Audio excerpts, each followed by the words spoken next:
안산에 대해 알아보도록 하겠습니다.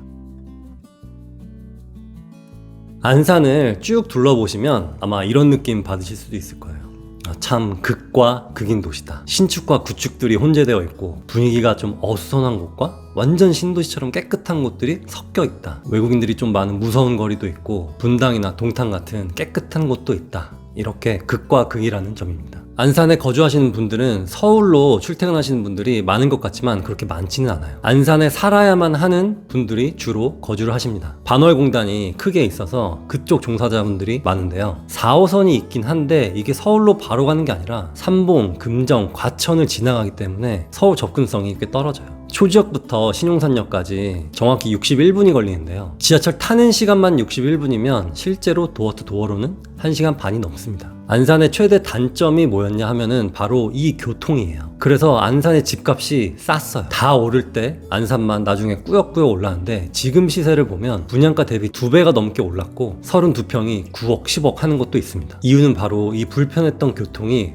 해소될 예정이기 때문이에요. GTX, KTX가 들어온다고 하지만 이것보다 가장 큰 안산의 교통혁명은 바로 신안산선입니다. 안산을 출발해서 광명역을 지나서 구로 디지털 단지, 영등포, 여의도까지 연결되는데요. 여의도까지 30분 정도면 갑니다. 저는 이런 게 교통혁명이라고 말하고 싶어요. 왜냐? 이렇게 되면 안산의 수요가 확 늘어나게 됩니다. 예를 들면 아이를 가진 부부가 여의도나 사대문에 직장이 있는데 맞벌이 하느라 부모님의 도움을 좀 받아야 되는데 부모님 댁이 만약에 안산이라면 이 부부는 안산에 살아도 문제가 안 되죠. 또 신안산선의 장점은 광명역에서 이렇게 Y자로 갈라지면서 웬만한 안산에 있는 지역들은 다 정차를 한다는 게 장점입니다. 향후 개통되는 노선들이 있음에 따라 서울의 접근성이 확실히 좋아질 거라는 기대가 있는 곳이고 안산청과 호수공원을 비롯해서 중간중간 공원들이 많이 있고 모두 평지고 녹지는 충분합니다. 그럼 단점은 뭘까요?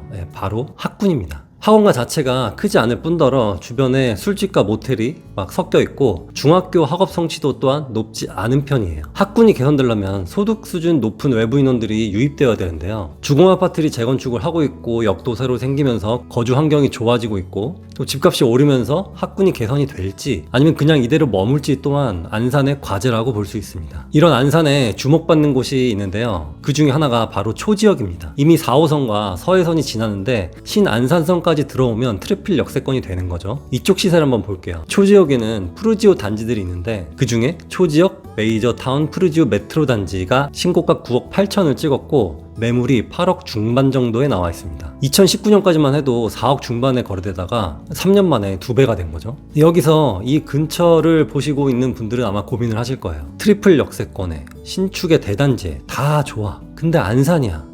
집값이 오르던 안산, 게다가 3년 만에 2배가 됐어. 이게 적정한 가격일까? 지금 거의 10억까지 갔다가 8억 중반까지 내려왔으면 좀 떨어진 건데 이 정도면 적정한 가격일까? 여기가 안산의 시세를 이끌어가는 곳은 맞는데 다른 경기도나 서울에 비하면 그건 또 아니야.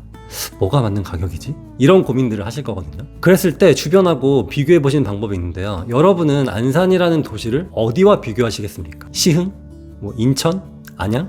저는 좀 달리 송도하고 비교를 합니다. 아니 송도는 완전 신도시고 안산은 오래된 도시인데 어떻게 비교를 하느냐고 하실 수 있을 텐데요. 일단 지리적 위치가 비슷하고 아직까지는 둘 다 서울로 출퇴근하기에는 힘든 교통의 불모지고 하지만 나름 자체 수요는 있고 평지의 공원도 잘 조성되어 있다는 점에서 저는 송도와 비교를 합니다. 전반적인 시세는 안산이 송도보다는 좀 낮아요. 근데 신안산선이 들어오면 일부 아파트는 송도를 넘어설 것으로 예상합니다. 그럼 많은 분들이 아니 어떻게 안산이 송도를 넘어설 수 있지? 라고 하실 수 있겠지만 너무 편견을 가지고 지역적 서열을 얘기하시면 안 됩니다. 결국 직주 근접이기 때문입니다. 안산에서 제가 좋아하는 단지가 있는데요. 첫 번째는 안산 레이크타운 푸르지오. 32평이 거의 10억까지 갔다가 지금은 8억 초반, 7억 후반에 매물이 올라가 있습니다. 물론 여기도 신안산선의 초역세권이고요. 대형 평수로 구성되어 있어서 쾌적한 느낌, 그리고 안산의 부촌이라는 느낌을 받았습니다. 두 번째는 아까 말씀드린 초지역 근처에 있는 푸르지오 삼형제, 그리고 두산 위브, 이편세상 그쪽 단지입니다. 그러면 이곳의 적정 시세는 얼마나 될까? 저라면 32평 기준 10억까지 갔던 안산 레이크타운 푸르지오와 초지역 메이저타운 푸르지오가 7억 초반대라면 저는 매수 의향이 있습니다. 근데 이 가격까지 내려갈 수 있을진 모르겠어요. 왜냐면은 너무 단단한 교통 호재가 뒷받침하고 있어서 여의도로 30분 만에 접근할 수 있는 거리에 신축의 대단지 아파트, 과연 7억 초반까지 내려갈 수 있을지는 저도 모르겠습니다만 저는 철저히 투자자의 입장에서 바라보기 때문에 어느 정도 수익은 남겨야 되잖아요.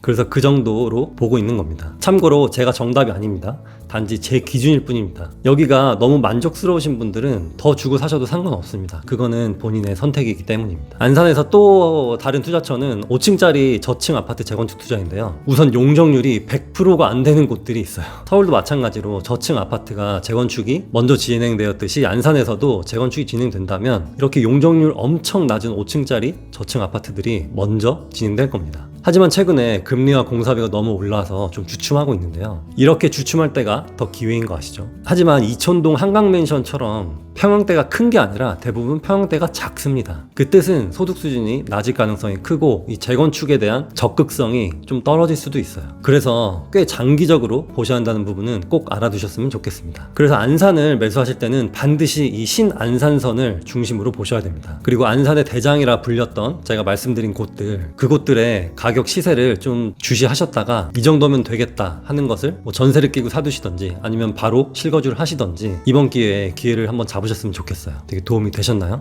여러분의 선택에 도움이 되었기를 바랍니다. 감사합니다.